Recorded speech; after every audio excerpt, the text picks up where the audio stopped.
This is Word on the Reef, where marine science meets adventure. Join Tanya Murphy and Brett Goodban as we plunge into the wonders of the Great Barrier Reef and explore the mysteries beneath the waves.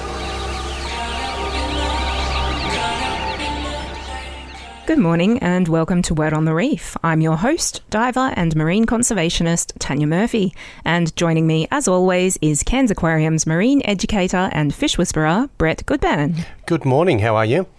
Good morning. Now, Brett, I'm super excited because today we are going to be revealing the top 50 dive and snorkel sites to visit in Australia. Oh no, there goes our bank account. Including the top dive sites on the Great Barrier Reef. Some of these sites are in locations you never would have suspected and include what our guest considers the number one top dive in Australia, which you'll never guess where that is either, so make sure you stay tuned to find out where that is at the end. Now, be assured this list has been curated to include sites for snorkelers and beginners as well as advanced divers, and includes sites that are more remote and a bit more exclusive to access, as well as those which can be reached with a simple, affordable day trip near the mainland. So there is something here for everyone. So covers everybody. Yeah, so get your bucket lists out, everyone, and get ready. Now, Brett, between you and I, we have done pretty extensive diving, especially on the Great Barrier Reef. Yep. So we've given away some pretty solid recommendations for diving spots throughout this series. Yes, we have. Yes, but joining us today is someone who has literally written the book on Australia's top 50 dive sites and has dived most of them personally. Scuba diver, instructor trainer and marine biologist Steve Sinclair. Good morning, Steve. Good morning. Welcome to Word on the Reef. Yeah, good morning, guys. Thanks for having me.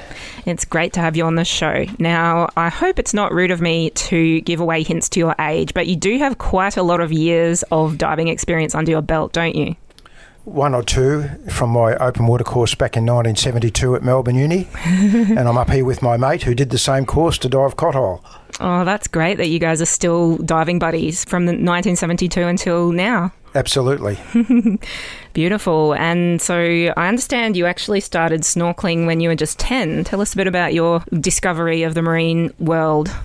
I went on a family holiday to a beautiful place in Victoria called Wilson's Promontory, and my father and his mate decided they'd try some spearfishing, and they bought spear guns and masts and snorkels and fins, and they jumped in the water and they jumped straight out. They couldn't cope.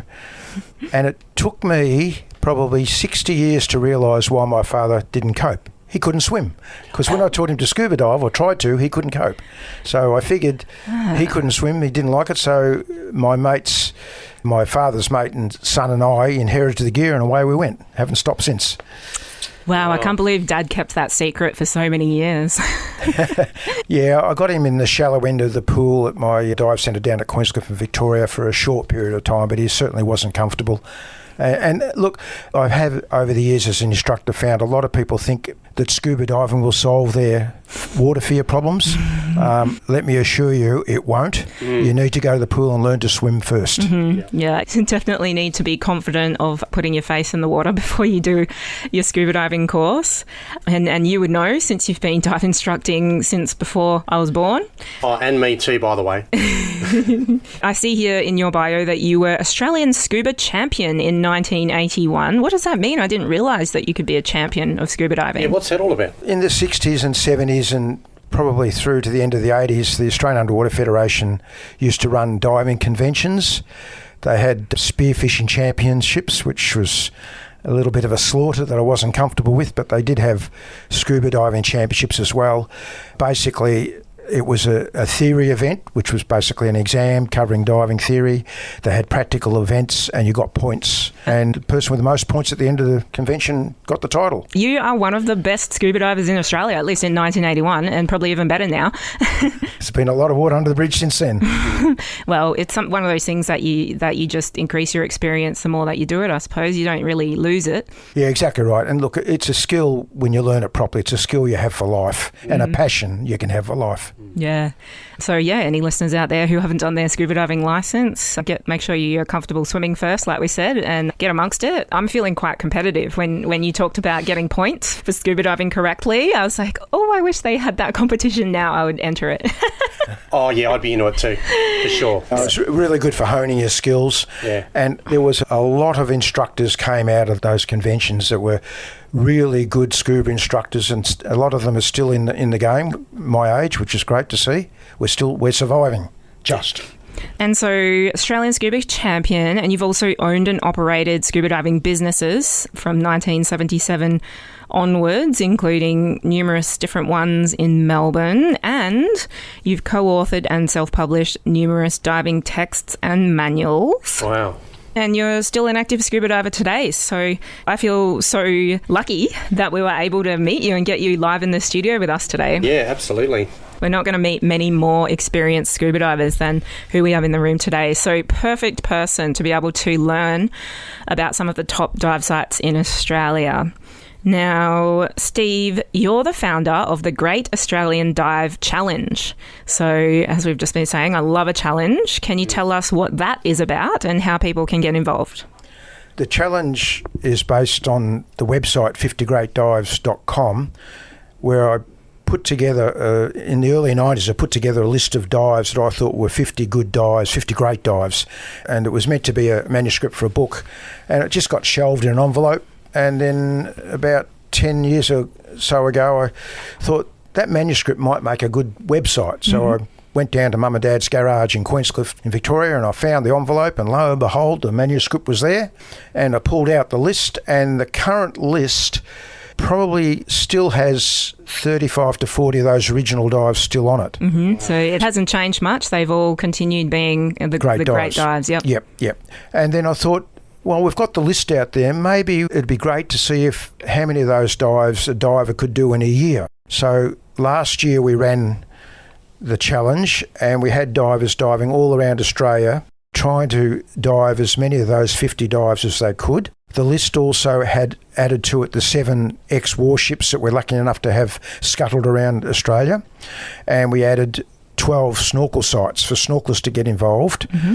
And we had people travelling a long, long way. We had, in fact, 80% of the dives that were registered were done by people where the dive site was more than 250 kilometres from where they lived. Mm-hmm. So the concept of getting them out of their own backyard into someone else's backyard seems to be working.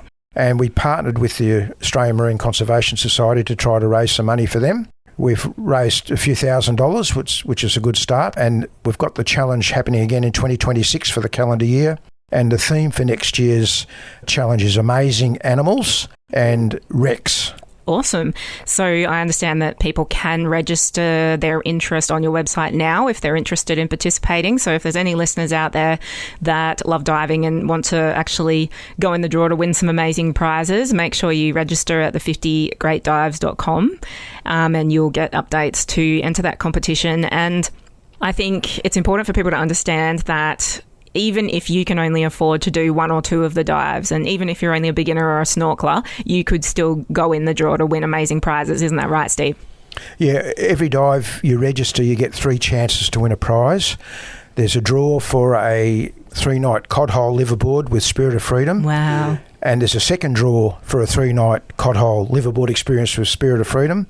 And then we have quarterly prize draws with about $3,000 worth of prizes in each draw. So if you only do 1 dive, you get 3 chances.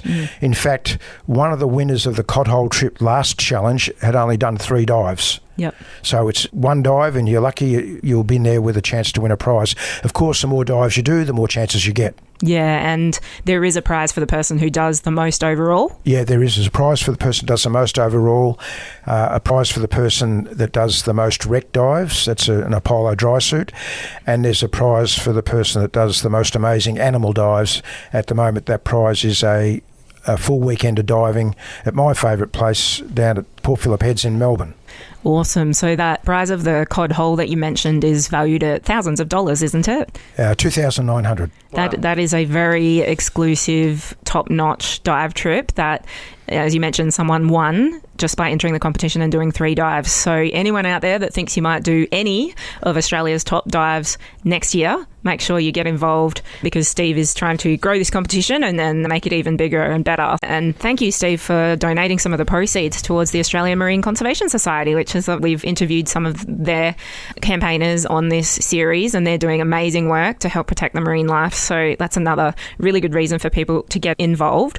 This is a project that you're basically doing not for profit, Steve, isn't it? Basically, yeah. You're doing it for the love of diving, and because you've dedicated your life to diving. It's obvious that you want to keep giving back to the dive community and promoting diving across Australia, I suppose. Yeah, there's a lot of dive operators around Australia that aren't associated with big cities or big regional centres. And by having this list now with wrecks, we can involve people like we've got Rob down at Mission Beach Dive. He's got a nice wreck there called the Lady Bowen. With the 50 Great Dives, by having the wrecks, we've got wrecks along the coast to involve a lot more dive operators. And of course, there's a lot of divers live in those areas too that are able to do these dives locally without having the expense of travelling a long way. Amazing. All right, so do people need to dive with the partner dive centres in order to log that dive and officially go in the draw? Yeah, what we do is once we've selected the dive sites, we write them up, and then we have dive shops that we call authorised dive operators, and we encourage people to go to dive with them because they're supporting us, so we'd like to support them in return. And I have your list in front of me, and it's on the 50greatdives.com website, and I noticed that they seem to be in order of location, so starting off in far north Queensland and then moving down the coast as if you're travelling anti-clockwise around Australia. So I thought this is the ideal van life trip around Australia. Just drive around Australia, look at this website, and you'll know where all the best dive sites are along the way. Is that how you sort of planned it? Yeah, well, I was going to try to do the whole 50 dives myself on the road, but maybe next year now. But that's the idea. If you're out there on a van and you're travelling around Australia, just tick off the list as you go. You'll have a ball. Absolutely. And maybe because it's kind of like a lifetime thing, really. So I hope that this competition continues to grow and prosper and go well, because who knows, there might be a 10-year anniversary where you could have a special prize for someone who over the decade managed to do the most, because that's probably how long it would take to do all 50 of them, really. Yeah, well, look, I think most people say, I'm never going to do 50 dives, I won't go in it. But that's not the challenge. The winner last year dived 17 dive sites. Mm-hmm. The person that came second dived 11, and as I said, there was people that won prizes by doing 2 or 3 or 5 dives. Mm-hmm. So I've tried to do those 50 dives myself. I'm up to dive 31 when I go to the cod hole. So I've done lots of great diving in my career, and I've put this list together from feedback from divers of my ilk, and yeah, my bucket list is still there to be hit. Yeah, that's the thing. Even though you haven't done all 50 of them, you have all the contacts to be able to know and get those first-hand accounts of which are the best dive sites, which is why I'm very excited to have you here to tell us what some of the best dive sites in Australia are. Yeah. Yes, where our wallets are hurting right now because we've added we're about to add so many new places to our bucket list, and we're very excited. So get your credit cards ready, people. Get your dive gear cleaned out. Get your snorkel ready. Get ready. Okay, so Steve, let's dive in to talking about some of these top dive sites of Australia. I'm going to keep everyone in suspense until the end to find out what you consider the number one top dive site in the whole country, so everyone has to stick around. But first, let's start off right here near the coast of far north Queensland. And so, as you've mentioned, I understand you're heading out tomorrow, you lucky ducky. Super jealous. To visit one of those top 50 sites. There's actually quite a few amazing sites on the trip that you're going on. Yep. Tell us about it. Tomorrow I'm heading out with Spirit of Freedom to the Cod Hole on their 3-night liveaboard. The Cod Hole has been on my list of to-do dives, I would think, for 30 years. And looking forward to getting there amongst all those massive fish. Yep. And, of course, seeing the coral reef as well. We won't be going out to North Horn this time, but North Horn's one of the 50 great dives with the shark feed. Yes, that's got a big place in my heart, that one. Yeah, which is sensational. Yeah.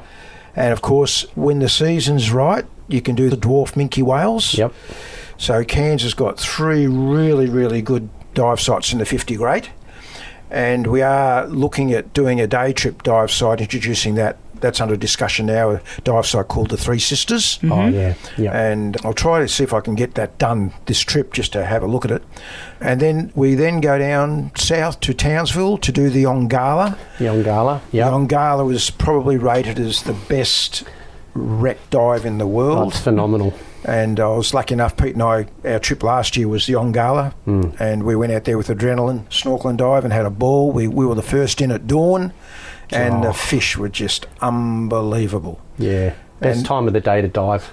Absolutely. Yeah. And the history of the Ongala is fantastic. You know, it's a sad story, but it's a great wreck dive, and it's one of the premier wreck dives in the wrecks for next season's theme as well. Right. And then we moved down from there to Heron Island.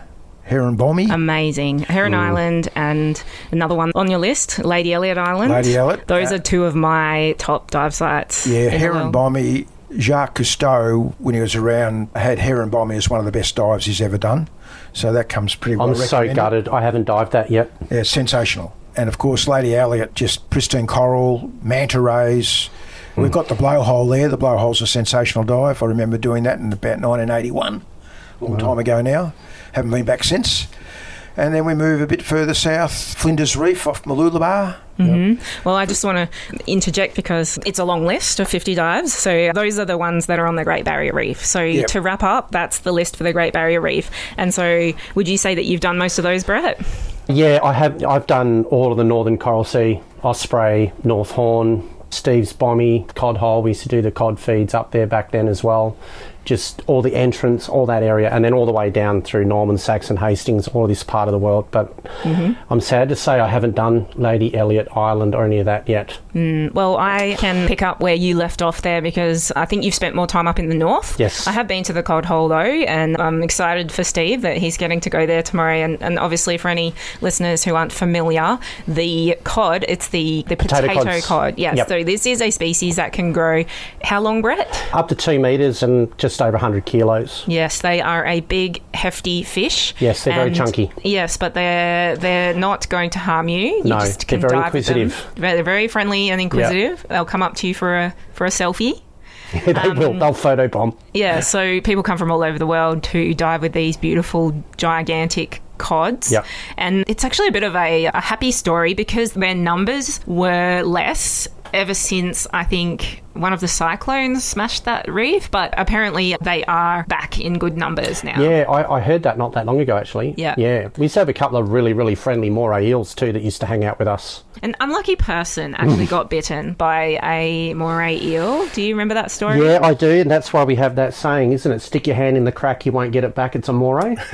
The old Dean Martin song. Morays don't have very good eyesight. They just have those little sensors at the front. So if you put your fingers in their face, which divers make that common mistake going, I want you to come over, all the moray's seeing is 5 prawns or fish, and then they'll lunge, but they're generally not aggressive. I mean, you just, all divers know to observe and not disturb anyway, so you should be all right. Humans are not the natural food of a moray. They most certainly are not. There's not a McHuman drive-through for the eels down there. No, but there was a case of mistaken identity where they were feeding them, which you should never do. So please, everyone, just don't feed the morays. They have poor eyesight. Should we sing it? See that thing on the reef with the big shiny teeth? It's a moray. We apologise, in listeners. A crack and you don't We've get lost it it. back. That's a moray. It's official. We need a dive holiday. So I think that's us waxing lyrical about the cod hole. Yongala, one of the best shipwreck dives I've ever done because it sunk to the bottom of the sea during a cyclone more than 100 years ago. It's very sad that everyone on board perished. But because it sank in the middle of a vast expanse of sand, every single type of marine life you can imagine has all aggregated onto this one wreck. Yep. And so normally the Great Barrier Reef is so huge that it's sort of, you could be swimming up and down it for a long time before you can see everything. But with the Yongala, you can see everything on this one wreck. And it's just, there's giant barracuda, guitar sharks, different types of reef sharks. A big Queensland grouper that used to live inside that wreck too many years ago. Massive guy. Yeah. I remember that one. Yeah. Massive. Yeah. It's not penetrable, that wreck, is it? No. That's important to note. Well, just a note on that, with all wrecks, seeing the theme is wrecks next year, penetrating shipwrecks is not a good idea without the proper training and without a wreck proper diving equipment. certification. When you do go inside a wreck, you don't have immediate access to the surface if something goes wrong. That's right. But more importantly, when you're breathing out, you breathe in about 18% oxygen, you still breathe out 16% oxygen, and when the oxygen gets trapped inside a metal wreck, it causes the corrosion to keep going. And the main reason they've stopped the divers from penetrating the Ongala is to keep the wreck intact. To preserve it. Otherwise, it's going to collapse on itself. Yeah, if you cause oxidization, that's basically rusting the wreck away. There's a great risk that it'll collapse on you. So that's why special training is required to dive inside a wreck. And it's always good to respect those areas as well. Yeah.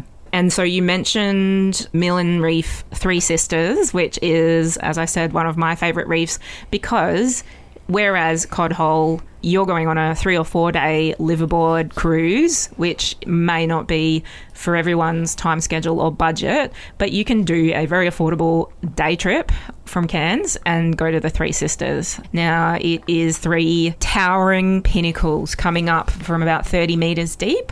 And so similar to the phenomenon I explained with the shipwreck, they tend to get huge schools of stuff just balling on top of them, so huge congregations of fish.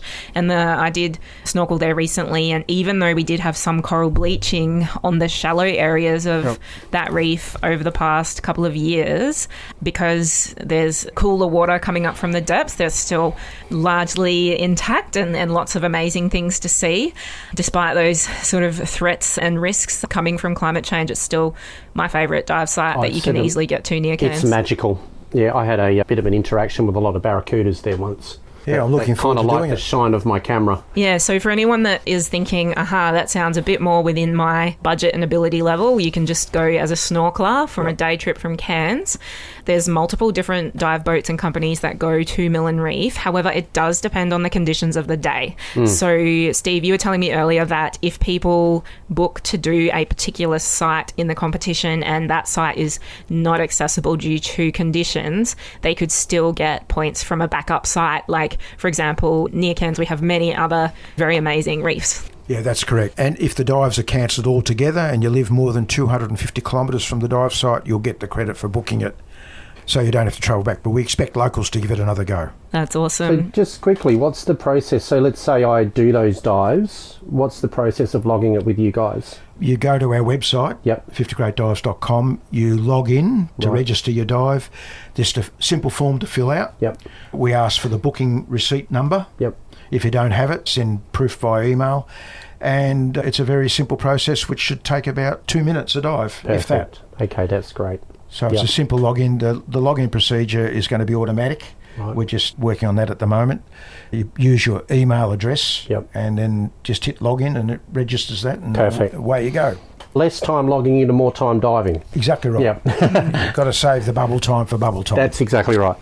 Perfect. Awesome. All right. And so previously back in Season 1, Episode 13, I also interviewed Master Reef Guide Tan Miller, and we did this amazing 3-part interview about the top 8 animals to see on the Great Barrier Reef. And so we had the classics like clownfish, clams, and things like that, which you can see on almost every dive site on the Great Barrier Reef. And so that really goes to show that whatever your budget or whatever's close to you, you can see these amazing things. But on that list, we also had things like the cod, which we've just talked about, the best place to go and see those.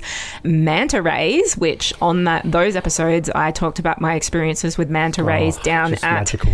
Lady Elliot Island, which is on your list. So there's a big crossover between the top 8 animals to see on the Great Barrier Reef and then the top dive sites that are on your list, because I think Lady Elliot is the best place to see manta rays. You've got the swimming with minke whales, which was also, we talked a lot about minke whales and how to swim with them on those previous episodes, and that's on your list as well, Steve. And we know that there's a lot of sea turtles on the Great Barrier Reef. So any listeners interested in seeing a sea turtle, you can book a trip with almost any dive company and have a decent chance of seeing a turtle. We've got 6 out of the 7 species of sea turtles in the world that can be found on the reef. We absolutely do. And if you really want to see one, just make sure you talk to the staff on the dive boat because they have a good eye of how to spot them and where's a good place to go and look for them.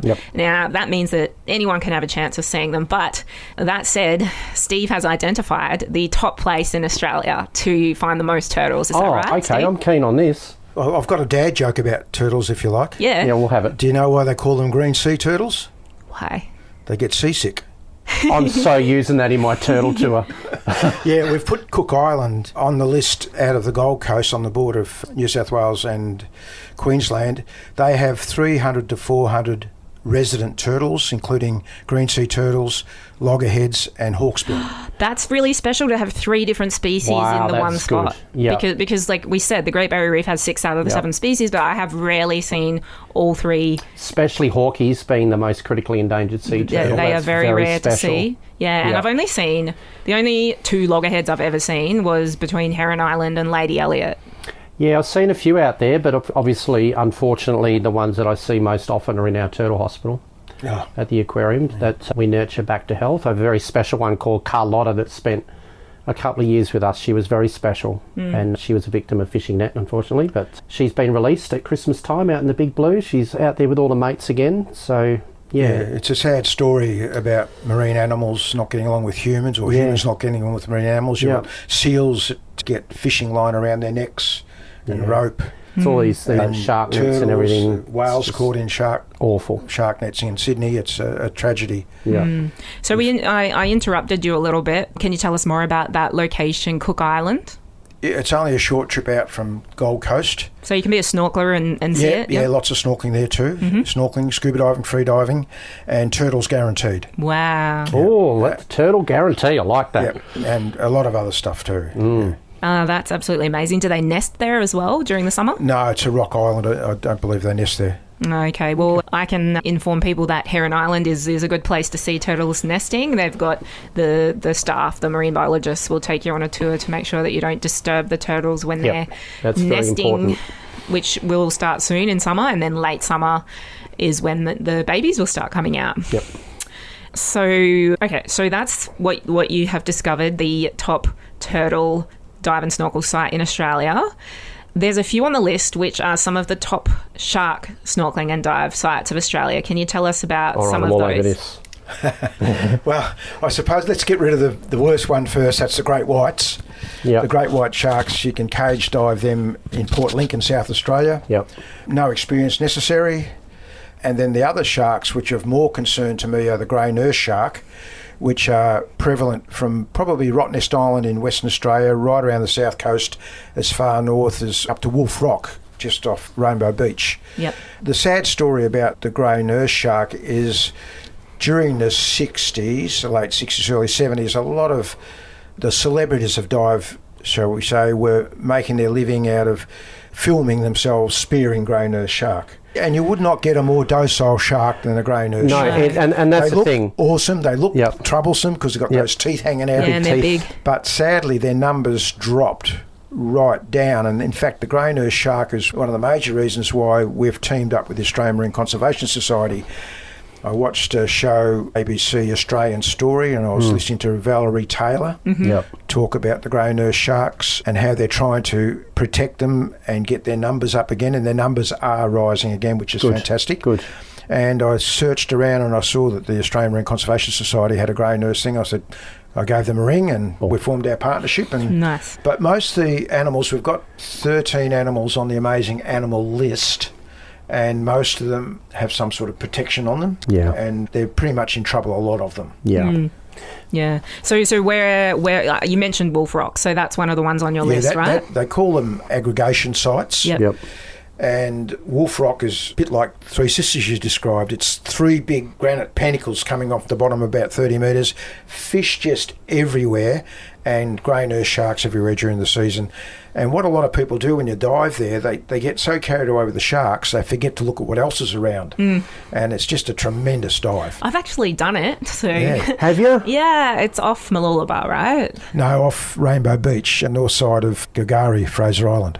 Oh, right. Well, yeah, sorry, I might be getting mixed up with another grey nurse That's probably aggregation. Cherub's Cave off Mooloolaba. Yes, I have dived with nurse sharks off Mooloolaba. So, that'd be Cherub's Cave, yeah. they were absolutely beautiful. There were so many of them Big aggregated. puppy dogs. Yeah, they were totally They're harmless, gorgeous. but really big, really cool. Okay, so nurse sharks, that's your recommendation for those. I saw whale sharks. Everyone knows that the best place to swim with whale sharks is in Ningaloo Reef in Western Australia. We have talked about it a bit on the show. And North Horn at Osprey Reef is on your list. Did we mention that yet? So that's actually jumping back up to far north Queensland. Yeah, that's a shark feed, It's a pretty controlled shark feed where no one's going to get hurt, and particularly the animals. Yeah, I've filmed thousands of those. Yeah, it's a beautiful spot. Yeah, so for any listeners that aren't aware, North Horn on Osprey Reef, Yep, right? Osprey, yep. And so that is actually a remote reef off the coast of far north Queensland. So it's outside of the Great Barrier Reef, but you do get there by taking a liveaboard cruise from Cairns. You need to do at least a 3-day plus trip to get there. So it is a bit outside some people's time limits and budget. But if you can possibly save to go to Osprey Reef, that is definitely one of my top. Dude, whenever you mention Osprey, I get goosebumps. Yeah. I just miss it so much. I've got to get back there. Oh, it's beautiful. And you've listed the shark feeding dive because it is one of the iconic things of that Osprey Reef, but Osprey Reef just itself, just the you've got things that I've never seen anywhere else, like the flashlight fish. They have glowing spots under their eyes, so at night time they look like, I don't know, just like cars with headlights driving around in caves underwater. Yep. There's just so many things there. And then, of course, North Horn, the shark feeding dive, it is one of the only places where you'll see that happen because shark feeding is not allowed on the Great Barrier Reef Marine Park. And like Steve said, for good reason, because we don't want to harm the sharks or any people. But this one particular shark feed is done in a licensed way, I guess. Really, really well controlled. The way that we do it is safety first for the sharks. And then for the customers, and it's all done professionally, but it's incredible. Yeah, so the customers sort of are kneeling back among what they call the amphitheatre, where they're sort of protected, and then at this sort of little pinnacle that sticks up, they have a trained dive instructor with a long hook to open the cage that has we didn't have fish. We didn't have any of that back then. It was basically the big tuna heads on a tracer. And I'd pull on the line twice to let them know, and they'd throw it over the top of me, and I'd just press record. Literally, it would just drop across the top of me, and I thought, well, I'm either going to go out famous or I'm going to make some cash, so I just kept recording it. It could have been an harmless event. It wasn't a bucket or anything back then, it was just over it went, and chaos assumed, and the customers got to sit in the wall, but there were 6 safety divers that would watch everybody, and also watch me because I've got one eye shut through the camera. When I did the shark feed, they had a cage set up out there, and they had a gap in the cage so the photographers could stick their cameras out there to take photos. And during the dive, one of the sharks joined us in the cage. Oh, wow. Yeah, did that stir a few divers up? Yeah, goodness, we never. I know that Borley they have the wheelie bin. So they have the food in the wheelie bin, and then they pull a cord, and the wheelie bin opens, and the food comes out. And I'm thinking, gee. Highly technical stuff here, guys. Don't try this at home. Just go and enjoy the amazing animals. Just go out there and enjoy. Don't think about it too much. It's just magnificent. Yeah. Just do it while you still can before the OH&S gets even more strict. Yeah. No one's ever been harmed in this, we should mention. So, and then another shark dive on your list is Fish Rock Cave. Tell us about Fish Rock Cave. Fish Rock Cave off northern New South Wales is a pinnacle of rock that starts, I think it's about 30 metres from memory, and it comes up above the surface, and through the rock is a cave that you can swim through, and that's an aggregation site of grey nurse sharks. The last time I dived Fish Rock Cave, we had a humpback whale and her calf join us. Wow, not in the cave though, right? No, just as we were approaching the cave, we actually got in the water, and the humpback calf and mum stayed with us for probably an hour and a half. We actually got tired of them than they did for us. Oh, yeah, they'll hang around. And then we got to the Fish Rock Cave, then we had grey nurse sharks everywhere. It's probably one of the best days diving I've ever done. It was great. That was really funny how the story started. I almost thought you were going to say that they followed you in the cave. I'm trapped in a cave because there's a humpback stuck in the entrance. Can someone come and get me, please? This baby humpback's looking at me. So if you head down there in winter, you probably can have the same deal. Yes, so during the migration. If ever you needed incentive to get in freezing cold water in winter. I need a lot of it, let me tell you. I have been spoilt. You've got to toughen up, guys. Toughen up. I would do it. It would be worth it. Just get a good wetsuit. Just need the right gear, that's right. Mm-hmm. That's why we have a dry suit as one of the main prizes for the North Queenslanders that win it. Oh, yeah, well, I was thinking the other day how spoiled I was because I didn't own a wetsuit for the first 6 years of my dive career because the water was too warm. Yeah, we're very lucky. I just wear board shorts, tank top, dive gear, that was it. And now you're wearing a wetsuit because you got used to it. Oh, now I'll wear a submarine. Yeah, I got used to it.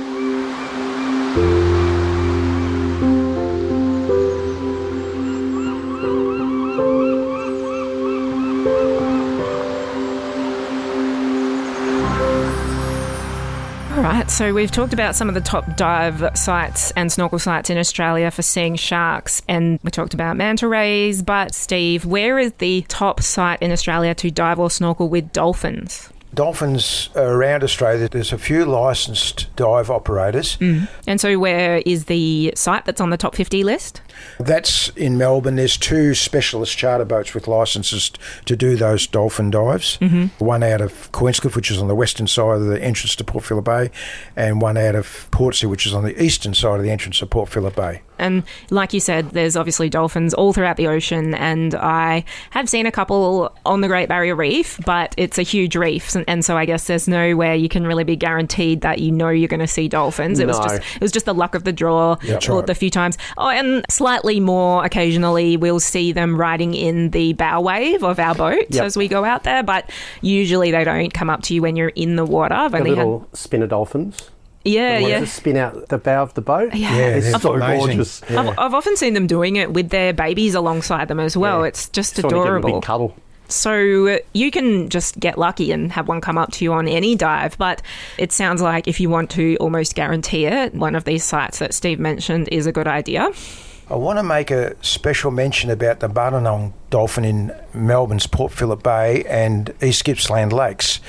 It was only recently identified as a separate species of bottlenose dolphins. Wow. There's about 120 of them in total, about 80 in Port Phillip Bay and about 40 in the Gippsland Lakes. Wow. And the Gippsland Lake ones are suffering because in the past the Gippsland Lakes were salt water because they were opened up into Bass Strait. Yep. But when they open up Lakes Entrance, those dolphins now are getting the impact of not good quality water for them, and they're getting some bad reaction to the water quality. So can a saltwater dolphin live in fresh? Yeah, I've seen dolphins in Yarra River. So they must be able to reverse osmo-reg then. Wow. The things you learn, because dolphins are a toothed whale, cetacean. Okay, that's got the bald head thinking. Well, we'll have to get a dolphin expert on the show at some point. Absolutely. Because Yeah, we'll put that on the list. I have no I've seen a idea. humpback whale in the Yarra River too, by the way. Wow. Actually, yeah, because didn't they that's- used to go into the Adelaide River too, didn't they? Yeah, dolphins in Adelaide, in the Patadawonga River. And during COVID, I think that they said they saw humpies coming in.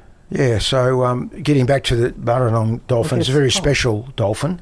And bottlenose dolphins, again, they've copped a bit of a hammering because of man's presence in the world. But they're okay. Aren't they all? They're okay. They're good fun to dive with.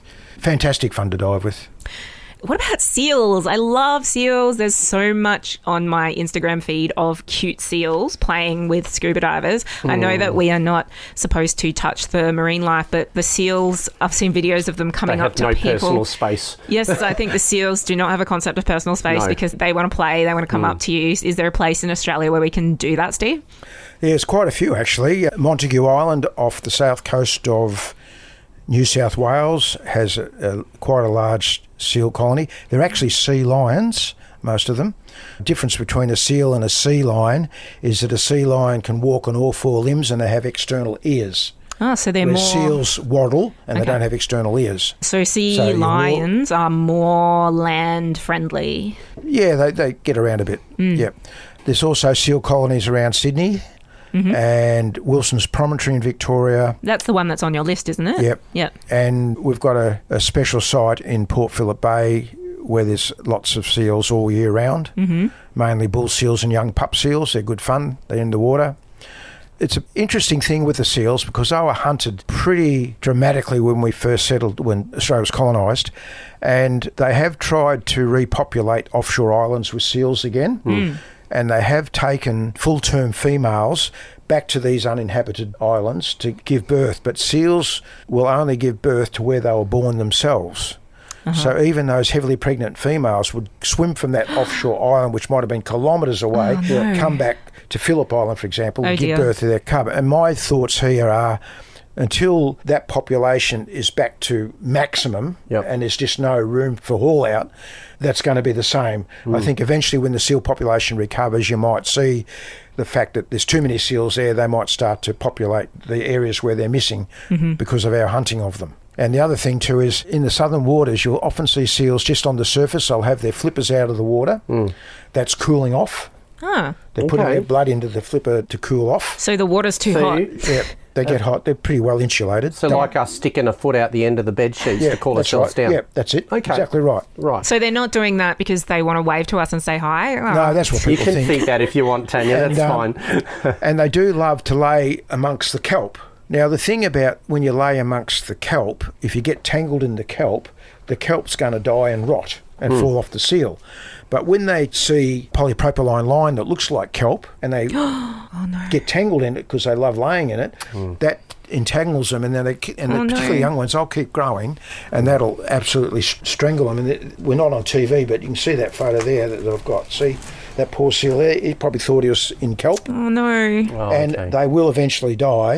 And we do have programs, particularly down south, where they will try to send people out to recover these seals and get rid of the monofilament line. Is another bad one for strangulation. Is this from commercial fishing or recreation? Commercial fishing. Oh no. Yeah. Which is really sad. It's just such it would be such a terrible way to die, really. I mean, and they're such intelligent creatures. They're like puppy dogs. Yeah, brilliant. And they'll play. Just a word of warning, if you are snorkeling with seals, and you'll often see the big bull seal away from the group. Okay. But bear in mind that they can be a bit protective of their females. Okay. And a sign that they are getting a little bit upset is they'll tend to blow bubbles. Okay. So scuba divers think they're mimicking the scuba divers, but they're actually not. They're saying, hey, get out of my space. Back off. They must see us blowing bubbles and think that we're being aggressive as well. Yeah. But believe it or not, I started running snorkel tours in Victoria back in probably 1980, 81. And there is a big industry of seal watching down there. And to my knowledge to this day, there's never been anyone bitten by a seal in the wild. Okay. We've had zookeepers get bitten by the seals because they're handling because they play with them, and the seals play aggressively, and they've got layers of fur, 2 layers of fur, and the blubber. We don't. So when the seal bites, it's going to hurt you. So, bro, it was just a love bite. No problem. And you can get seals, Carnac Island off Perth, South Australia, as high as Sydney, and as high as Perth around the south coast. They're brilliant, and Tasmania. Okay. There was one particular seal diving site on your competition list though, right? Montague Island. Well, folks, we're actually out of time, but this has been an amazing chat about some of the top dive sites of Australia and the Great Barrier Reef. We're only halfway through the list, so we are going to be back with diving veteran Steve Sinclair again next week on Word on the Reef to finish spilling the beans on Australia's best dive sites. And some of them are in locations you never would have heard of or guessed. So make sure you tune in next week to find out where those are. If you would like to enter the Australia's Great Dive Challenge, which Steve has founded, just go to 50greatdives.com. And all you have to do after you sign up is log dives on any of the 50 greatest dives in Australia on the website. And even if you only do 1 or 2 of them, you still go in the draw to win amazing prizes. So you don't obviously need to do all 50 of them. That would probably be pretty impossible for most people's budgets. Yeah. But get involved, do a couple of dives off the list or as many as you can. And part proceeds goes to the amazing Australian Marine Conservation Society to help with their efforts to protect all of these amazing ecosystems. And also it puts you in the draw for some amazing multi-$1,000s worth of prizes, including free dive trips to places like the Cod Hole and so on. So make sure you check it out at 50greatdives.com. Steve Sinclair, marine biologist, dive instructor, and founder of the Great Australian Dive Challenge. Thanks so much for all your amazing work. Wow, what a and chat. Thank you for joining us great. on Word on the Reef today. Thanks, Tanya. It's been great. Thanks, Brett. And thanks to you, all our listeners, for joining us on Word on the Reef. I'm Tanya Murphy. My co-host is Brett Goodban, and we will be back next Friday at 10 a.m. with more awesome marine science adventures. So be sure to tune in, Cairns FM 89.1, to listen to the show live. And don't forget to follow us on Instagram at instagram.com/Word on the Reef podcast. That's all for this week. Yep. Best fishes. Safe diving. See Bye. you next time. See that thing in the reef with the big shiny teeth? That's Amore. He's hungry and you see you are the meal he would adore. Down below we all know he's a mean eel, they call him Amore. Put your hand in the crack and you won't get it back from Amore.